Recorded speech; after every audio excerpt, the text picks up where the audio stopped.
Welcome to The Human Experience, a podcast about the stories we live out every day and the importance of championing the vulnerability and courage of the storyteller. I'm your host, Jennifer Peterkin, and it was through my own lived story of experiencing domestic violence that this podcast was created. By traveling the globe and interviewing each guest in person, I am convinced now more than ever that stories have the power to change the world. You can join our community of storytellers by subscribing, leaving a rating and review, signing up for my newsletter, following me on Instagram, and more. Thank you for being here. In a world full of noise, to listen with intention is an act of resistance. Episode 78 of The Human Experience is Sophia's story. Sophia believes in the power of miracles and that they are happening all around us. Convinced that she would never get married or have children or write a book, Sophia now finds herself having done all three. And she credits that to what she calls miracles and an openness to embrace the opportunities that come your way.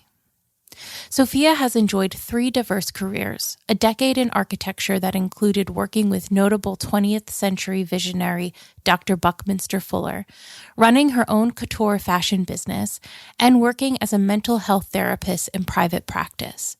She also created Living a Fearless Life, a 12-workshop program designed to increase self-esteem in at-risk women, which was piloted in the Philadelphia prison system. She is currently employed by the Salvation Army as an in-house counselor in residence for ex-trafficked women. This episode was recorded in Philadelphia, Pennsylvania. Sophia, thank you so much for doing this today. We're in your home, which is fabulous, in Philadelphia.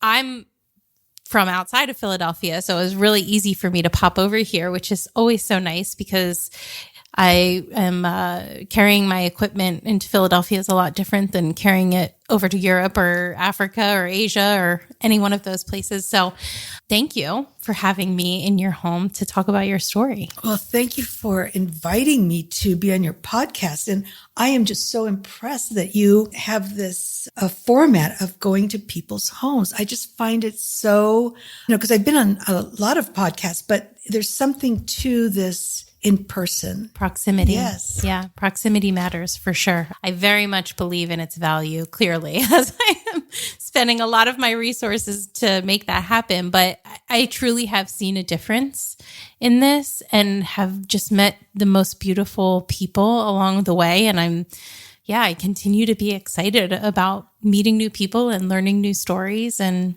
yeah, it's a wonderful, wonderful time. So we're here for your story, which I know a little bit about because we've been chatting for a little bit, but I'm excited to kind of get into where you started and how you got to where you are, because we haven't really talked about that. So I know from just the past hour of us talking, and I didn't realize you're originally from Oregon. Yes. Okay. Well, I was born in Detroit. Oh, okay. And then when I was 7, my father, who was generation older than my friends' fathers. I mean, he got married when he was 57. Okay. And we moved to Greece. Oh. And so I had a just magical childhood because we didn't have any relatives in Detroit, Dearborn. And so we go to Greece and all of a sudden there's this extended family and, my cousins were there to play with and it was just magical. And then, it's a long story, but when the Bay of Pigs happened with John F. Kennedy, my father got very insecure about what was going to happen, and he moved us back to the States. Okay. So, and then we ended up in Oregon. And then, so how did you get to Philadelphia? Oh, well, so it took a long time for me to find my true kind of what I wanted to major in. So basically, to my father's chagrin, because I was in school for 10 years because I kept changing my major. Okay. And so at one point, I wanted to be an archaeologist. Okay. And so my father, because I was almost supposed to graduate in art education. With your degree, with a degree in archaeology? A degree in art education. In art education. And I just needed to do my student teaching, and I was going to, and 6 hours left. and I changed my major. Oh my goodness. And he had a fit. But then I got a scholarship to study in Italy with an Etruscanologist. And so he got very impressed with that. So then it was okay, So one of my roommates in Italy, we would like stay up and, smoke galois and philosophize.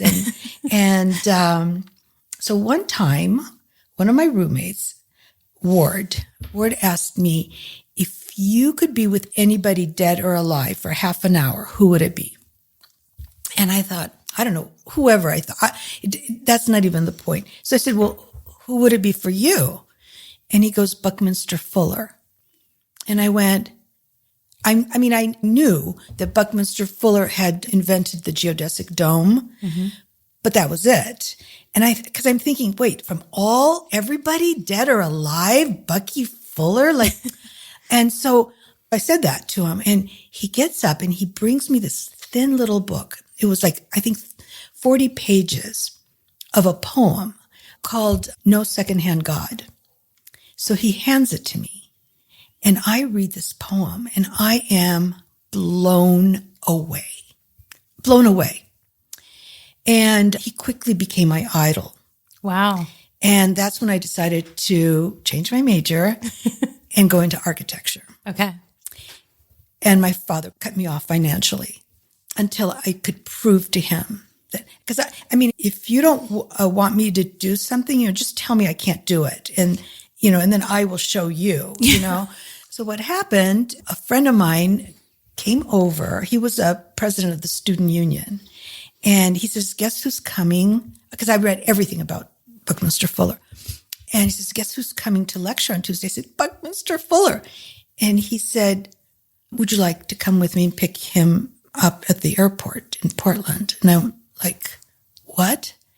And anyway, I met him and his wife. They invited me to be with them during the day. And then we started a correspondence. And he asked me to work with him after I graduated from architecture school. Wow. So the idea that I get to work with my idol is huge. And that's how I got to Philadelphia. That's amazing. And then you stayed. I stayed. So architecture, how long did you work in architecture? 10 years. Okay. But at the end, the last few years, I was designing biotechnology laboratories. And that just became so far from beauty that I took a leave of absence. And that's when I decided to go into fashion. And so that is maybe it's not, but to me, it sounds like such a big leap. So how did you get from one to the other?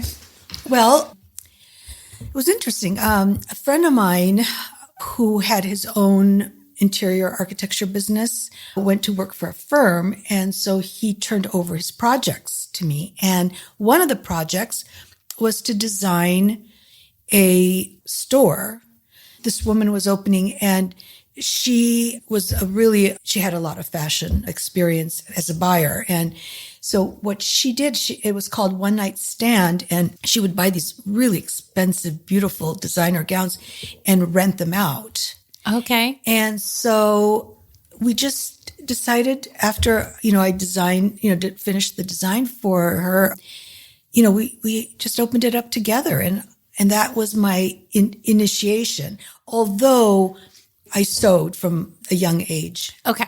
So it wasn't totally out of the blue for you. No, because I would design a lot of my outfits. I guess it's not so drastic when you think of it from a design perspective, right? Because an architecture, to a degree, is also a designer. So, but then a totally different medium of design. See, when you're doing architecture, you really want to pay attention to the site, okay? And so now you just pay attention to the body. But you know what? There is a thread here. Okay. There's a thread. Because when I was in architecture school, I just wanted to design the beautiful building. And then after working with Bucky Fuller, it was solving a problem. And then when I got into dress designing, I just wanted to, design these beautiful dresses to make women feel beautiful. And then something happened there. And it was like, wait a second, some of my beautiful, rich women were miserable. And then these like over queen size women, like were just had that, they were just so into life and self-confident. And I thought, what's up with this picture? It has to be more than a dress to make you feel good. And that is when I decided that it was self-esteem. That self-esteem was the culprit. So that's when I went back to school and graduated when I was 50 in counseling psychology. And again, it was, when it was like, wait a second, I started to do gowns for the so-called problem figure. So I had two great assistants, and we produced like 30 gorgeous evening gowns for pregnant women. So, and they would rent them. Wow. So you didn't have to buy it. Yeah. And so it was like, solving the problem was the thing. And so I think finally I'm at my true purpose is helping people. Yeah. Helping people. And so my current job, my employer's the Salvation Army, and there's a residence for ex-trafficked women. And I am the in-house counselor and working with a lot of trauma. And a lot of the women resist the help, but I have my success stories. Mm-hmm. So if you can help one person on that level, you're doing good. Yeah, absolutely. I want to obviously come back to what you're doing now, but I think what struck me as you were speaking was, I think a lot of us want to be helpful, right? If you believe that most people are doing the best that they can, I think that it is something that people strive for, is to be able to help other people. But we think of helpers as in this very narrow way, right? And so to hear you talk about all of these different things that you did in your life, and your end goal was helping people, even if you didn't realize that's why you were doing what you were doing at the time, right? And I think it's just such a poignant way to say, like, you can be that person in whatever capacity you have, in whatever field you're in, whatever you're good at, because we're not all made for the same things, right? Right. We all have our special gifts. Yeah. Yeah. I love that. So how long did you do the dress design? Another decade. Okay. Mm-hmm. And then went back to school, got your counseling degree. Mm-hmm. Did you start working with the Salvation Army right away? No. Okay. No. I worked at an agency, then I had private practice, and this is relatively new because I retired and I was not in the job market. I was not looking for a job, but the job found me. Yeah. And so I feel it obliged to do it because I don't see, it's not fair. It's just not fair that I had, these loving parents and this merry little childhood and these women. I mean, there are women who have been trafficked by their mothers for drug money. And so why I feel obliged to help. Yeah. I think a lot of people don't like to think of, even in 2025, trafficking being something that Americans deal with. And obviously that's not the case. And so what does that look like in a city like Philadelphia?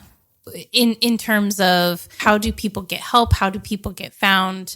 And then what is the process for hopefully rehabilitation? Well, there's a lot of mental illness that comes along with this, because there's been a lot of, all I can say is trauma, just abuse and trauma. And mental illness results. And so there are some women that are not capable of holding a job. So they go from sort of like from one residential facility to another, but then they don't want to relive the trauma. And so, but then there are those that, want their own apartment, and to be able to help them, to come from just coming in off the street or from another residence. There's also a drop-in center So there's active women that are actively being trafficked, and a lot of them, against their will. And so it's dealing with a lot. But once they're out of it, then we can process. But there's, again, some that are not capable of processing. Yeah. And so then in that case, what's the difference in, I guess, trafficking versus prostitution? In my mind's eye, prostitution is your choice. Okay? It's your choice. Some people, that's the way they want to make their money. But to be made to do it, and literally to hear stories of escape, it's hard to believe. It's like, I can sit here and go, that would never happen to me. I would find a way, but the way that it's the forced part is, it alters you on a cellular level. Absolutely. Yes. I think that's such a good point because I do a lot of work in domestic violence advocacy. And so there is this kind of feeling if somebody hasn't been in a situation like that before, like, oh, well, why didn't you leave is such a huge question. And if I was there, like I would have been gone or, this is so obvious to me. And it's really looking at something extremely complex and nuanced and having such a clear-cut answer to something that really isn't clear-cut. There are a million different variables, but not to mention the fact that it does change you. Trauma rewires your brain, right? Yes. So it really doesn't account for the changes you actually experience on a physical level, just being in that kind of relationship, whether it's, there are a lot of different kinds of abusive relationships. So how did you get involved with this, with the Salvation Army? Oh, it was a friend of mine who volunteers told me about the job. And so it's part-time and it's very fulfilling. Yeah. But do you find it, this is your background. So do you find it difficult to be in that kind of setting and just hearing these kinds of traumas over and over again? No. My attitude towards that is that these women are suffering whether I'm here or not. So if I'm here and I can help, but I will give you a little secret that I think helps a lot. So I don't know if you've heard about the Course in Miracles, and which I've studied. There's a prayer that I say every morning. So I'm going to tell you, it's 5 lines. Okay. I am here only to be truly helpful. I am here to represent him who has sent me. I do not have to worry about what to say or what to do because he who sent me will direct me. I'm content to be wherever he wishes, knowing he goes there with me. I will be healed as I let him teach me to heal. Wow. So that just takes the edge off and I can be present. Yeah, truly. It really is a wonderful preparation of your heart and mind to go into that situation. That's beautiful. So A Course in Miracles is something that I had not heard of before, but it has become such an incredibly huge part of your life and your purpose. So where does that enter your life in this equation of, going through being an architect, being a designer, being a therapist? Where does this spiritual awakening enter for you? Well, I feel like I was forced to, the way this book came into my life through a miracle, and I write about it in my first book, The Divine Language of Coincidence, how it came about, which was literally tripping on it and not wanting to read it, not wanting to buy it because it looked too much like the Bible. And then it just kept slapping me from all different directions. And it was, I would say, about 2 years from when I initially received this pamphlet about it and that I was forced to read it. And it's Christ-based, However, I did attend a meeting where it was all Jewish women talking about taking the hand of Christ. Because I told my husband, I said, I can't believe this meeting, these Jewish women talking about taking the hand of Christ. And he said, what makes you think they were Jewish? And I said, well, because they couldn't do it the next month because it was Rosh Hashanah. Anyway, so it's Christ-based in that is what Christ stood for, not religious. It's just a way of, living your life. And and it has guided me, so it's a big part. Yeah. Yeah. So because you grew up Greek Orthodox, which makes sense, knowing who your family is, obviously, and you still practice Greek Orthodox. Okay. And so growing up, what did faith mean to you? Well, see, my mother Greek is my first language, and she always talked about faith in God, and I didn't know what it meant until I began my spiritual journey and how that tripped me, how that changed me. Because I did move away from the church, and that happened my first year in college when I took my first philosophy class. And it was ethics. And it was like, wait a second, you don't have to, be a Christian to be a good person, and so I kind of pulled away. But then I read this book it was by Thich Nhat Hanh, a Buddhist monk, and who's also a Christian scholar. And it's Living Buddha, Living Christ.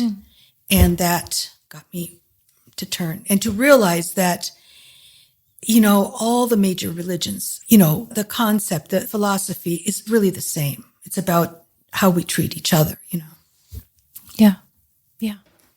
So walk me through then how your life was changed and how miracles became such a big part of your life. Okay. So it started when I was 19. Okay. So I was in college. I was a junior in college. I was 19. And I was going through two major issues, existential issues, that I believed were unsolvable. Okay. So the one issue was that once in a while there would be somebody who didn't like me. They didn't know me, but it didn't get off to a good start, this relationship or something. And these people wouldn't like me. And I thought, what? I can't believe this because I'm a good person. Like, why? She doesn't even know me, why doesn't she like me? Why is she like this? And I mean, I was conflicted with it. Okay. So that was one issue about needing my peers' approval. I needed my peers' approval. And the other issue is I had kind of bought my mother's law of being a virgin until you're married. And marriage never appealed to me that much. And so I'm like, wait a second, I'm going to be a virgin and, I'm going to die a virgin. And so I was like conflicted. And then I met a man that I was very attracted to. I was 19, he was 27. He had already been married and divorced. He was working on his PhD. And then I had a dream. Okay. I had a dream, and it was a very vivid dream. And it's in the book, but just to do the beginning and the end. So the dream starts out that I'm on a stage with all these people in the auditorium, and I'm wearing a wedding dress. But I'm in a plexiglass, like box or like a phone booth, but plexiglass. There's no groom. And I'm just so amazed at all these people that came to see me. And, oh, wow, this is just so wonderful. And anyway, all this stuff happened in the dream. And then at the end of the dream, I see that I'm wearing the same wedding dress, but I'm in a coffin.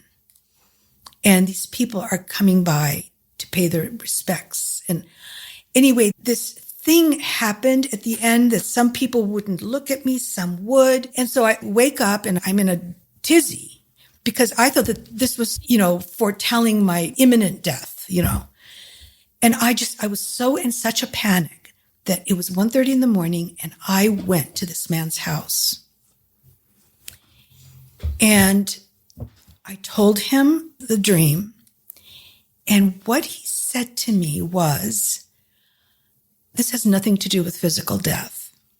He said, what this means is that there's certain beliefs that are not working for you anymore that need to be dispelled so that new beliefs that work for you come in and replace them. And I was just blown away by that. And then he went to the desk and he brought out these poems that he had written about me and where I was like in the sexual conflict. And I thought, how can he know exactly how I feel? And I knew that this was going to be my first sexual experience. It did not happen that night, but it soon did. And it was pretty remarkable. And then the whole thing from when I met him to when it just evaporated. It was like he was this angel or something, this angel man that appears, does his work and disappears. And it was like, because I was a party girl and I could only talk about universal theories to a point, but it was just, and I was completely transformed. So not only this is what I wanted to do, but also after that, I never cared what anyone thought of me. I was transformed. I entered womanhood, a transformed person. And so I thought, how can that happen? How can a dream like that? I mean, who communicates these things? And this person, it was just so coincidental, synchronicity. It was the synchronicity of it. And that is when I started paying attention. And then I could recognize more things like that coming into my life. And a lot of the miracles were things that weren't even solicited. They started happening. And then my friends would say, well, these things only happen to you. And which I found annoying because I'm not special. I'm not a guru or a saint or anything. And then in 2011, I was reconnecting with a childhood friend and I told her my latest miracle. And she said, well, these things only happen to you. And then that is when it clicked because, when I started out, I did not want to get married. I did not want children and I did not want to write a book. And yet I was successfully single until I was 45. I met Frank. That is a journey in and of itself. We adopted a young woman. And here I was with a child. She was 18. And I wrote 2 books, so and what happened, what was the switch was because I thought, wait a second, that everybody has a story about a coincidence or a miracle, but there's just too many. And I thought and thought about it, and I realized that I actually made a list of all my miracles and coincidences. And when I realized that every miracle followed a coincidence that I took action on. Mm. So the coincidence, because I believe, here's my worldview. Okay, my worldview is that there's divine intelligence that knows what's best for us better than we do and communicates with us through dreams, through meeting a stranger that says exactly what we need to hear for that moment, or puts coincidences on our path. And if we just go, oh, wow, what a coincidence, and let it go by, that's how it remains a coincidence. But if you take action, and that is what I realized. When you take action on a coincidence, you co-create the miracle with divine intelligence. You become a co-creator. And so that is how I've lived my life. And when you get to that point, I in my book, I kind of have 3 levels of, like, let's say a spiritual journey. Okay. So level 1, I would say, is predicated on wishful thinking. So you wish for something. Here comes the coincidence. You go, oh, wow, what a coincidence. Don't take action. Continue to wish. Another coincidence. Don't take action. And that's how you don't get the miracle. Second level is from the perspective of hope. Now you know that, oh, this is a coincidence. I'm going to take action and hope I get what I need. And then the next level is faith.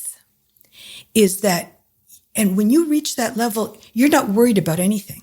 You're not worried. I mean, I have, thank God, what I thought was the most horrific obstacle at the time and screaming, God, why are you doing this to me? I have thanked God for those obstacles. I mean, they saved me from a bad relationship and death itself. So I think that's when you get to that point that you just go with the flow, and it's just so freeing. Yeah. Wow. I love the way that you're talking about taking action, right? Because we are participants in our own life. We can't be passive and expect things to just happen to us, right? And it just makes me wonder how many opportunities we let pass us by because we think, like, if I just, stay still and wait, then I'll get what I need or what I want. And while there is a benefit to stillness, there's a time for it, right? And then there's a time for action. So I just think that's a really interesting perspective. And it really activates us into being participants of our own life and what our future looks like. Well, I can give you a couple of examples. Yes, please do. So, there's coincidence, and then there's meaningful coincidence. Okay, so for example, like a plain old coincidence, I would say it's like the other day I was typing and I typed the word transgression. Now, I used that once in a blue moon, okay?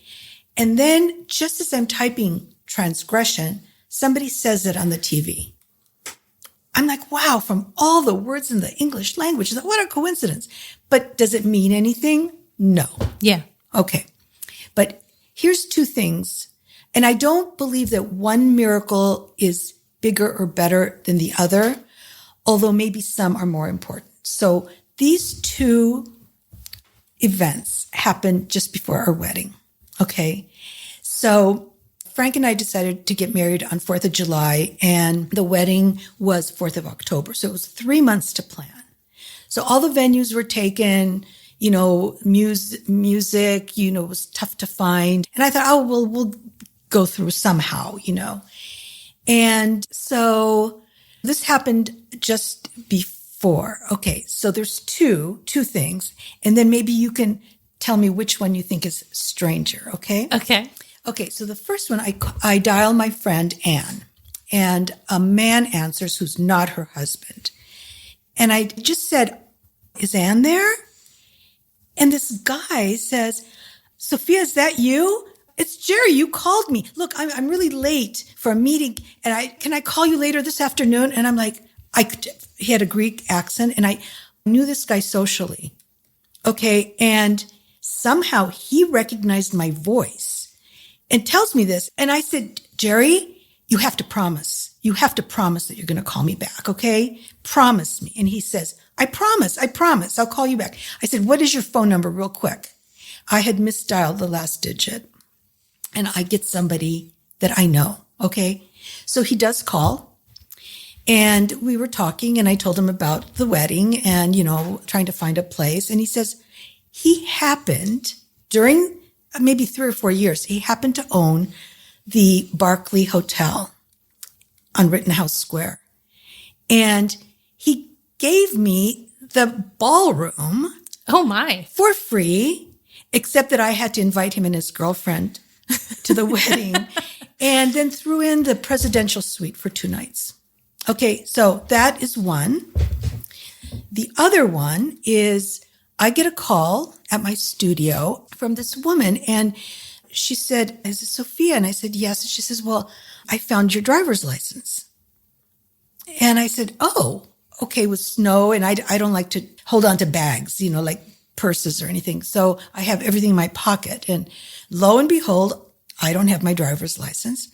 And she said, "How can I give it to you?" So turns out she lived 2 blocks away. And I said, "Oh, just put it through the mail slot." So she did. She had a lovely little note with it that said that, because it was an Oregon driver's license, and how much she and her boyfriend loved Oregon. And that was that. So I thought, oh, okay, nice. 2 months later, I get a call from the same woman. And she says, "I think you'll find this a little strange, but I just found your ATM card." Okay, now I don't lose cards. And there was an ATM that I would go to that it took your card and then spit it right out. Mm-hmm. But this particular ATM kept the card. And then it says, "Do you want to make another transaction?" Well, somehow I didn't look at this because I normally have the card you were right used away. to it, spitting it out. Yeah. And so she was the next person. I mean, somebody else could have wiped out my whole bank account. And she gets this card and it's mine. Wow. So she said, "Do you want me to put this through your mail slot?" I said, "No." I said, "We have to meet. You have to come to my studio and meet." So I had this handmade soap. So she comes to the studio, and I gave her the soap, and turns out, okay, long story short, she is a concert violinist. And as a result of that meeting, she got her friend, who's a classic guitarist, to play my favorite Concierto d'Aranjuez, at the church while I'm going down the aisle. Oh my goodness. Okay, so which one do you think is stranger? Oh gosh. I don't know. I mean, probably the second one, I guess. But yeah, the second one, because you didn't know her at all. But that's just amazing. Well, so here's the takeaway, okay? The takeaway is how easy it would have been when Jerry said, "I'll call you later," to just say, "No, you don't have to. Don't worry about it. No, I have nothing to talk to you about. This was just wild, Okay. And then when she said, "Do you want me to put it through the mail slot?" I go, "Yeah, I mean, this is really wild, but yeah, just put it through the mail slot." But it was bigger than me. That's the realization that this is bigger than me. So the coincidence, taking action on the coincidence, brought the miracle, which I define to be getting exactly what you need at the right time. Now, there are 3 coincidences that brought my husband and I back together after I had left him. That also proved to be healing in our relationship, that now I am actually married to my dream guy, and it's the same guy. So is one bigger or better than the other? No. But I would say saving my marriage, having my marriage saved, is more important. Sure. How do you, and maybe it's like flexing a muscle or strengthening a muscle, how do you determine the difference between meaningful coincidence and regular coincidence? Well, the meaningful coincidence is when it's bigger than you. I mean, it's not let me look at this, in pros and cons, and should I act or should I? In these cases, it was immediate. And I think the muscle which is perfect, a perfect analogy to your inner voice, your intuition. So what happens is these communications come through your intuition. You take action. now you get the miracle. Now that it's sort of proves that your intuition was right. Now you're freer to take action on the next intuition. And then finally, it's just like, an athlete that doesn't have to think. Yeah. You just do it. Yeah. Yeah. That makes sense. I think a lot of things are like that. We don't necessarily attribute that kind of exercise, right? Like we understand the benefits of physical exercise. We can see in the mirror, the fruit of that. But I think mental and emotional and spiritual exercise is just as, if not more so important.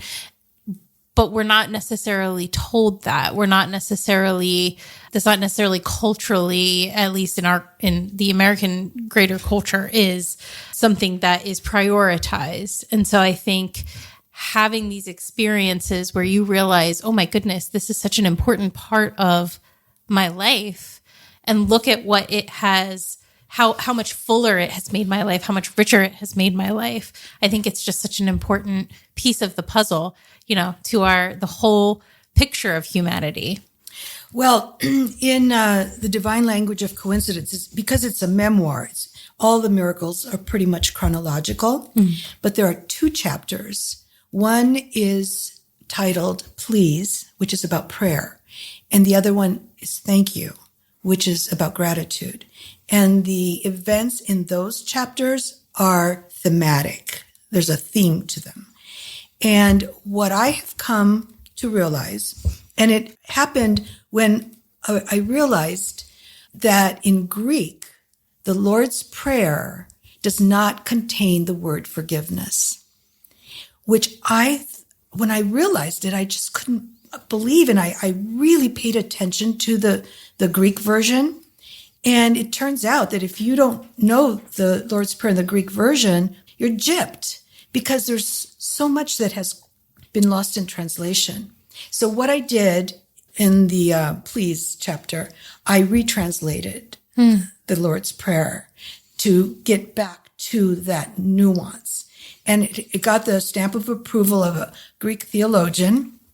And so none of this has been written to convince anyone to do anything. Yeah. It's just like, this is what worked for me. This is what works for me. And so when you find yourself like desiring something and praying for it, and I don't mean, like formal prayer, just walking down the street, just thinking about what you want. I always add to that, like, I want this, and then I add, or whatever is best for me. And then you let go. So you bring the ingredients to the table and let God do the cooking. I love that. Let God do the cooking. So and you mentioned this before we started recording, but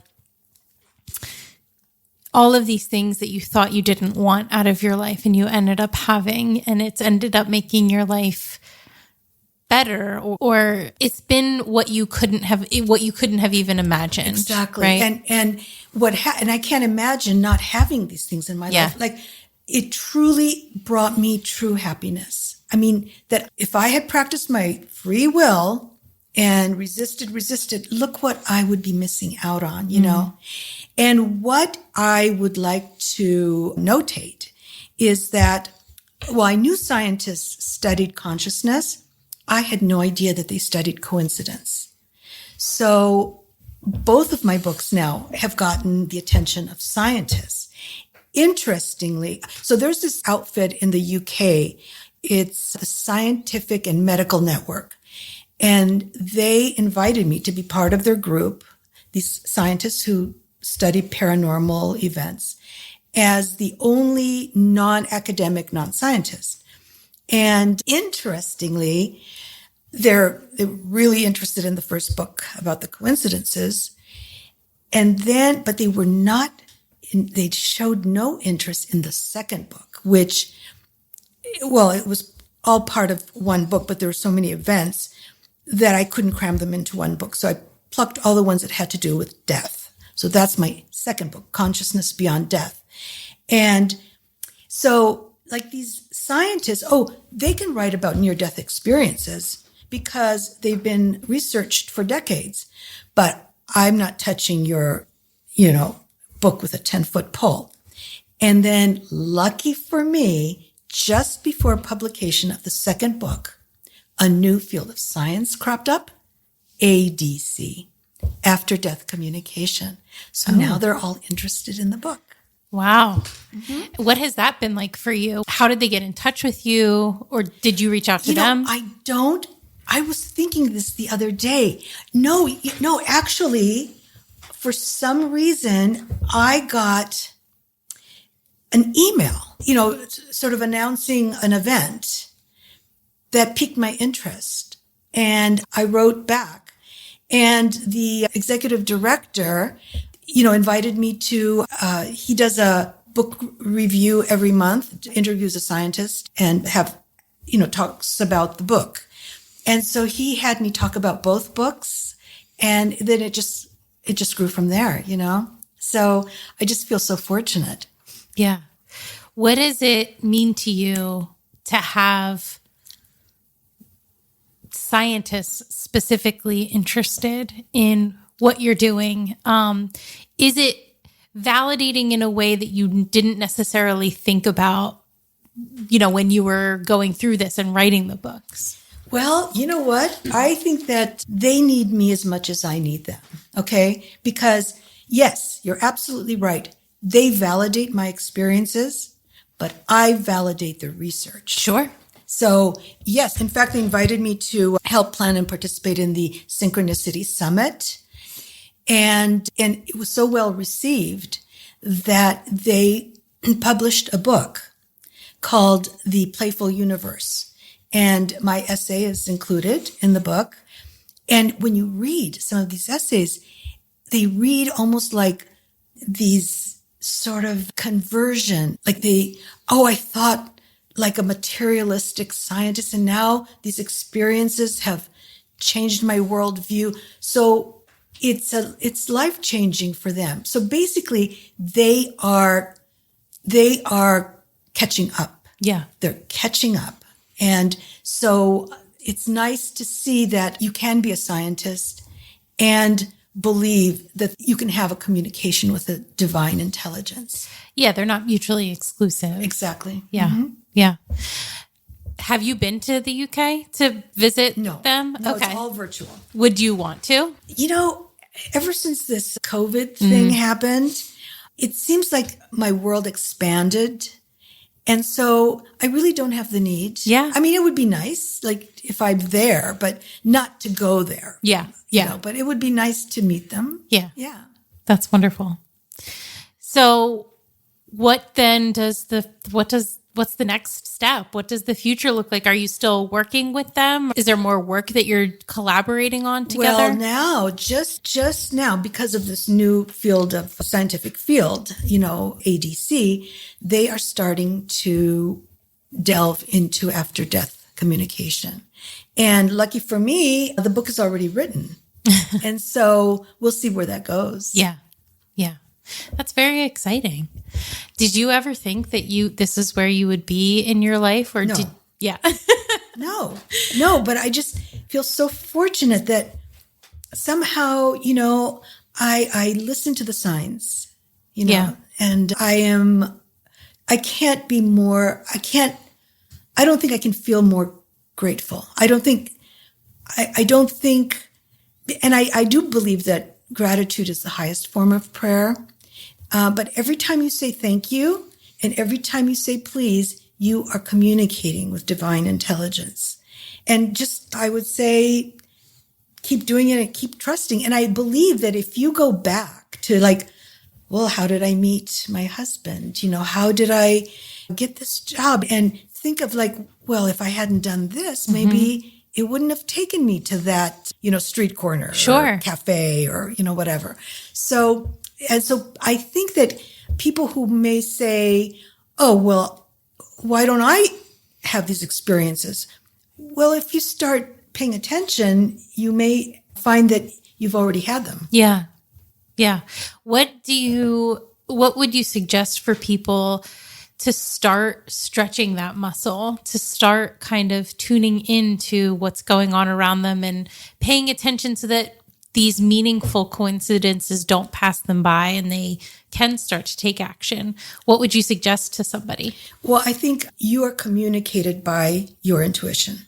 Okay. So in the examples that I gave you, it was like a kick in the stomach. It wasn't just, oh, how nice. It was a kick in the stomach that, so I don't know how long it took me to develop to that certainty.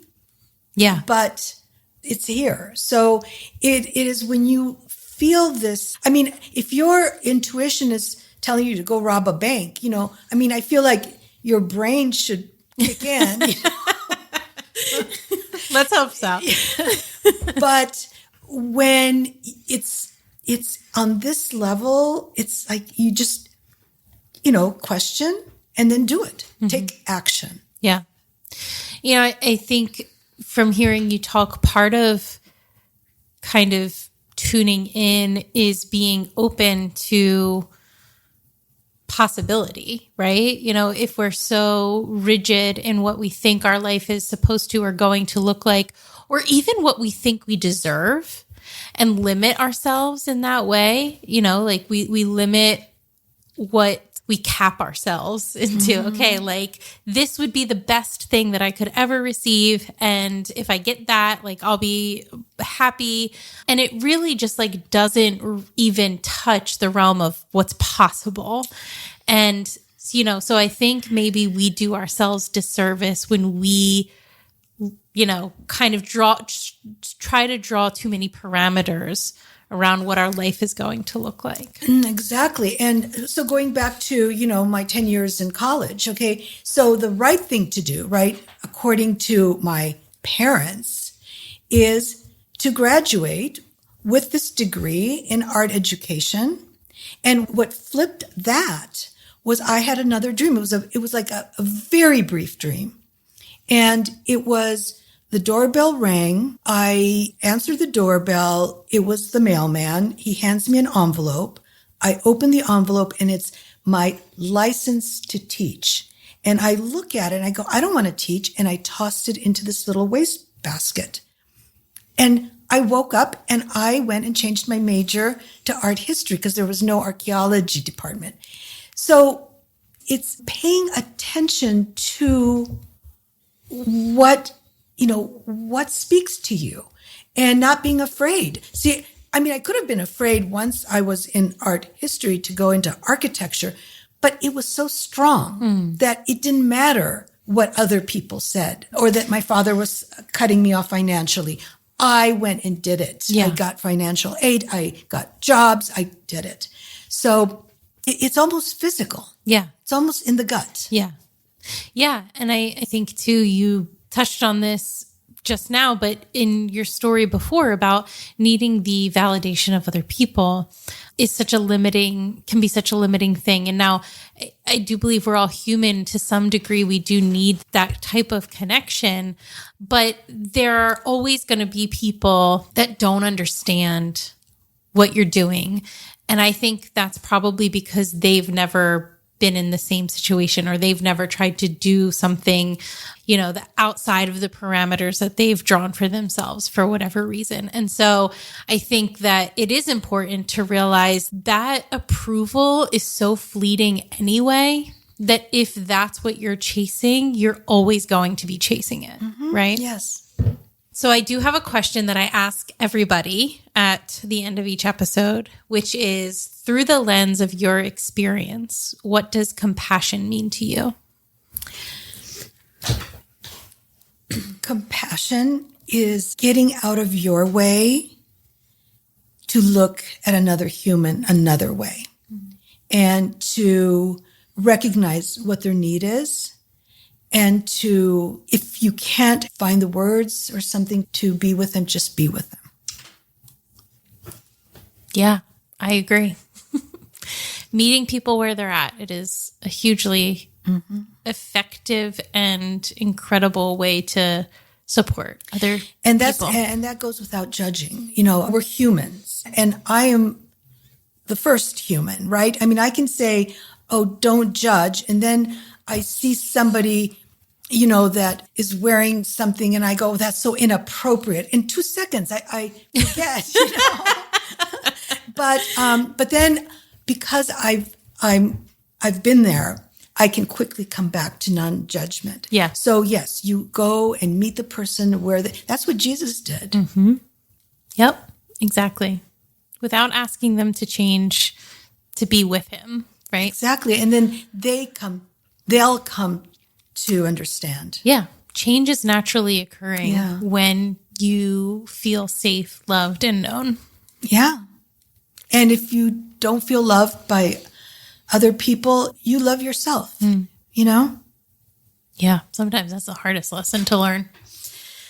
Well, we are going to link to obviously your books and where people can find you, your website, all of that fantastic stuff so that people can go ahead and grab your books as well and hopefully learn something from them. So very exciting. And I can't wait to hear what's next for you and what this, the collaboration with the scientists, you know, goes we'll even see. further into. I'm not worried about it. That's for sure. No, but it's very exciting. So thank you so much. Thank you. Thank you for, again, hosting. It's very nice when I can just walk in with my equipment and we can set up at your kitchen table. So it's very nice. Thank you. Thank you for listening to The Human Experience. If you enjoyed this episode and you'd like to help support the podcast, please subscribe, share it with your friends and family, share it on social media, and rate and review it on Apple Podcasts and Spotify. You can also support the podcast financially by going to my website, thehxpod.com, linked in the show notes, and clicking on Donate. It takes a lot of time and resources to create this podcast, so every little bit helps. Everyone has a story, and I'd love to hear yours. So be sure to check out the show notes for more information about how to stay in touch. Do good and love well.